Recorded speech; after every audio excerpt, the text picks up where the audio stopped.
All right, folks, I almost don't want to, I want to spare you the saga of doing this Libra new moon video while Mercury's retrograde. Yesterday was an incredibly busy day. Actually, the past 3 weeks have been an incredibly busy time. And I tried to get this video done yesterday while I was in the move, and it just crazy. And then last night when I got back home, I tried to upload the videos from my phone to my laptop. One of them would come in, the other one would not. It's just been crazy. So let me just, I like to do my new moon videos after a new moon anyway. And quite frankly, the right time is the right time. So let's just dive in. The new moon in Libra opposes Jupiter. So the first thing that is worth saying, especially as we look to when the sun opposes Jupiter, because what is going on, of course, is actually today. So yesterday was the new moon. Yesterday the sun and the moon were together, and Jupiter was still about a degree. It was in opposition, but still today is when the moon of course moves much faster. So today is when the sun is exactly opposite Jupiter. And of course when a planet opposes the sun, it becomes full. The disk facing the sun is fully illuminated. Jupiter has been in Aries since May. It went retrograde May of 2022. It went retrograde at the end of July, and it is going to go back into Pisces at the end of October, go direct at the end of November, and then come back out of Pisces and back into Aries in the beginning of the year, and then go over Aries by May.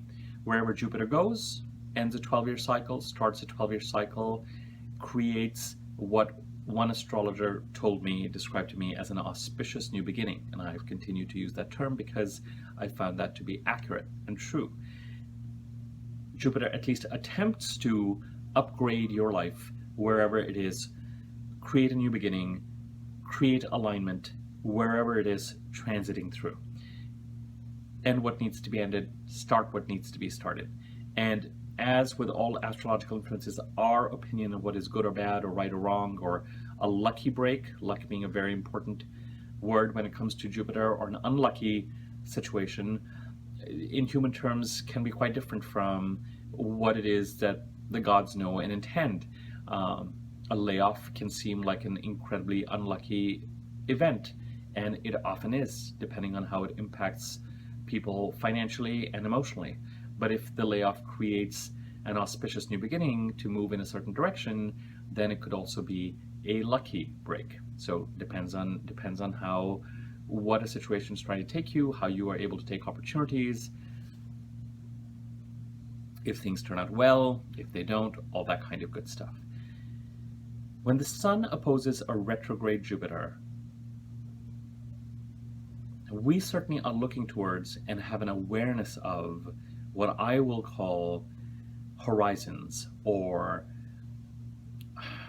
whatever it is that Jupiter is trying to do in Aries. So where does Aries, the sign of Aries, sit in your chart? What house does it occupy? What does that house stand for? What has been going on in that house since May?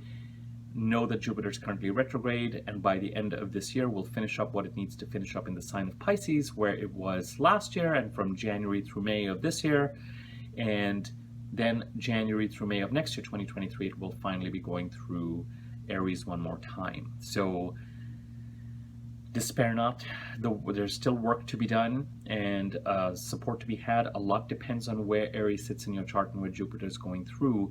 But we come into this new moon with an awareness of potential and forward movement and development. And again, I'll use the word sort of horizons. Where does Aries sit in your chart, and what is the end of a 12-year cycle, start of a 12-year cycle, auspicious new beginning that is being created in that part of your chart? There's an awareness to it. And when the sun and the moon are opposing Jupiter, there's also, it's the universe's way, I think, of telling us that over the next 4 weeks, we may have to do things locally, either to prepare for or avail of opportunities that are expansive in nature when we look ahead to the sign of Aries. And of course, keep in mind that in 2 weeks, we're going to have a full moon in Aries. And let me just see what the nature of that, I think it's That full moon in Aries is conjunct Chiron. Okay. Um, so the emphasis on mundane, local, immediate action with an eye towards expansiveness. It's an interesting place to be and a helpful place to be, frankly, because the last 3 weeks for a lot of people have been challenging and crazy and surprising and sudden and eclipsy. People or situations being eclipsed in and out of your lives, issues related to mortality very much coming to the fore, change being in the air, often sudden change. The new moon in Virgo, sorry, the full moon in Pisces, which was the last lunation 2 weeks ago, occurred on the same day that Mercury was going retrograde. And of course, it was 2 months before the lunar eclipse in Taurus on November the 8th, which is conjunct Uranus. So, and for a lot of people, that eclipse would be felt, as I have often observed, 2 months before the eclipse. So it would be felt around September the 8th. So if you look back 3 weeks, just at the very least acknowledge if this resonates, and I would imagine that it would resonate for a lot, just how turbulent and how developmental these last 3 weeks have been. So to find yourself in a place with this new moon where you can actually contemplate horizons is nice. The other thing is that 3 of the aspects that this new moon encodes are expansive in nature insofar as they're occurring in the sign of Virgo and supporting Pluto in Capricorn. So what's going on is that Venus and a retrograde Mercury are meeting up in the sign in the last few degrees of Virgo, and they do this, today. And they trine Pluto in Capricorn. Well, Venus trined Pluto yesterday on the day of the new moon, and Mercury is going to trine Pluto tomorrow. And again, when Mercury goes direct on October the 2nd, it's going to trine Pluto again on October the 8th. So bottom line, Venus conjunct retrograde Mercury trining Pluto. As we've discussed, the portal of forward movement and development and more exciting opportunity, a lot depends on where the earth signs sit in your chart. So if they're in more yin houses, more behind the scenes houses, then that is going to be the flavor. If they're in more yang houses, then the idea that these are exciting developments will ring true. But irrespective, eclipses are in Taurus, Uranus is in Taurus, the North Node is in Taurus. The development needs to be in the sign of Taurus. Whatever's going on in Taurus is in harmonious conversation with a transformation that Pluto's been trying to create in Capricorn for over a decade at this point in time. And these shorter term transits in Virgo, the Sun transiting Virgo recently, Mercury having transited Virgo, gone into Libra, gone retrograde in Libra, and now in Virgo, retrograde back in Virgo, going direct on October 2nd, and then out of Virgo into Libra after the first 10 days of October. Venus getting ready to leave Virgo and move into Libra. These kind of shorter term transits in Virgo also supporting both the eclipse and the planets in Taurus and Pluto in Capricorn. And right now the emphasis is on direct Venus or retrograde Mercury trining Pluto. Opportunities, themes related to the last 10 days of August, coming back to the fore perhaps, or Venus, planet of opportunity, luck, relationships, money, meeting up with the planet of communication that is going backwards. Venus continues to move into Libra. Mercury goes direct October the 2nd. October the, what was the date? 8th. Mercury trines Pluto again. So either something comes back around that supports this Capricorn transformation in your chart, or as you head towards October the 8th, it really shows up. In other words, it's much more behind the scenes right now, whether it is a financial opportunity, whether it is a creative opportunity, whether it is a relationship opportunity, as you head towards the end of the first week of October. And one more thing I want to mention is that Venus and Mercury conjunct again on November the 21st. So Venus moves ahead, Mercury retrograde goes direct October 2nd, and by November the 21st, they meet up again in Sagittarius. So somewhere there's this conversation. Right now, the important thing is this transformation occurring in Pluto, this trine of activity between Taurus, Capricorn, and Virgo in your chart. Where's the portal? That is where attention needs to be. That is where we're moving forward. The transformation is definitely occurring in the Capricorn part of our chart in conversation with the eclipses in Taurus and Uranus in Taurus and the shorter term transits in Virgo. Okay, good news in that regard. Again, very much in the theme of this kind of expansive energy. But remember, in the next 4 weeks, we may have to do a lot of stuff that is much more granular, much more local, much more immediate to support all this activity. The other harmonious transit is Mars in Gemini getting ready to trine Saturn, I think tomorrow in Aquarius. Helpful, much needed. As I've mentioned to you before, there's some people associated with where Gemini sits in your chart, the house it occupies, what that house stands for, that are supporting these positive forward-looking transformations. And there's some people in the sign of Gemini, likely to be different groups of people associated with the same house, who are reminiscent of activities going back to 2014, 15, 16 that are draining and gaslighting. Right now, the people in Gemini that I'm more intrigued by are those who are supportive. By the time we get to the full moon in Aries 2 weeks from now, we'll talk about the drain. But the drain in the Pisces part of the chart with Neptune, they have talked about this a lot. Themes of gaslighting, themes of loss, themes of behind-the-scenes activity, being lied to, deceptiveness, fogginess. As we headed to this new moon yesterday, I wouldn't be surprised, because 2 days ago Venus opposed Neptune. I wouldn't be surprised if somewhere our resources, our sense of self-worth, our desire to stand up for ourselves, our values, somewhere confronted this foggy behavior in Pisces. So the key themes that we've been talking about remain. This churn between forward-looking developments and dotting the I and crossing the T on some past related activity that continues for the next 2.5 years. Because remember, in Pisces, Saturn enters Pisces in March of next year. So whatever Saturn is doing in Aquarius this year does need to be paid attention to. The lessons need to be learned. Where our boundaries need to be placed? What are the habits and patterns in the Aquarius part of your chart? How are they helping you? How are they hurting you? What are the lessons related to this part of the chart? How are these lessons affecting the Taurus part of your chart? Because right now Saturn and Uranus are in an awfully close square. Mars supports Saturn Aquarius. Great, some more support is there. But whatever lessons are learned, whatever occurs in the Aquarius part of your chart, depending on what your rising sign is, could have an impact on the Pisces side of the chart. When houses are next to each other, often they are very much in relationship with each other in terms of development. So if you're a Leo rising and it's between the 7th and 8th house, the idea of consequence would be much. You know, Mercury really isn't cutting me a break on this video. So yeah, I was getting sidetracked anyway. Depending on what your rising sign is and where the Aquarius and Pisces part of the chart sit, Saturn's transit from Aquarius to Pisces will feel more resonant or less.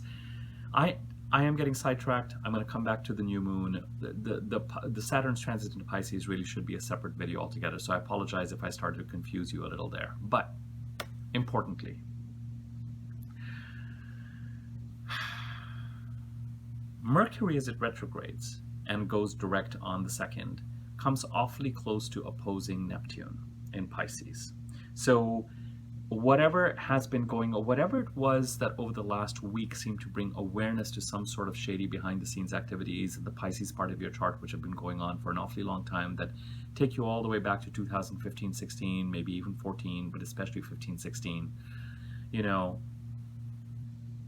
somewhere it wouldn't surprise me at all as that no matter how expansive the energies are, you're also processing and thinking through what it is that is going on there. And over the next 2 weeks, this will become even more pronounced, because Mars, by the time we get to the full moon in Aries, is going to be squaring Neptune, so from Gemini. So I'm going to develop these themes more. Let me start to summarize, because I think that's important. There are 2 sets of energies that we are dealing with. One set of energies concerns Neptune in Pisces, and the Pisces part of our chart where there's been a certain amount of gaslighting, perhaps loss. Now, unless the Pisces part of your chart has experienced a great deal of spiritual advancement, which loss can bring, or a certain amount of artistic development, which is wonderful, for a lot of people, the transit in Pisces will come with a certain amount of nebulousness and cloudiness and murkiness. As we headed into this new moon, Venus, the planet of our resources, our values, our sense of self-worth, opposed Neptune. Neptune is stronger. So somewhere we may very well have been intuitively, resources-wise, in terms of our self-worth, been challenged yet again with themes that have been persistent for a while. For a while. Mercury, which is retrograde right now, is getting awfully close to opposing Neptune, so it wouldn't surprise me if some part of us is actively thinking through or thinking about what has been going on over the past week, 2 weeks, how it correlates to events that take us back to 2014, 15, 16. These are the heavier energies. These are the energies related to the past. They're perhaps related to a certain amount of theft, deception, gaslighting, loss, that we are still contending with and will continue to contend with. This is where we come into why I got sidetracked with Saturn coming to Pisces, whence even with Saturn's transit in Pisces for the next 2.5 years, 3 years. So these themes will continue. They're in the backdrop. They're challenging. There's also at the same time expansive energies that same Venus and a retrograde Mercury are triggering. They're trining Pluto in Capricorn.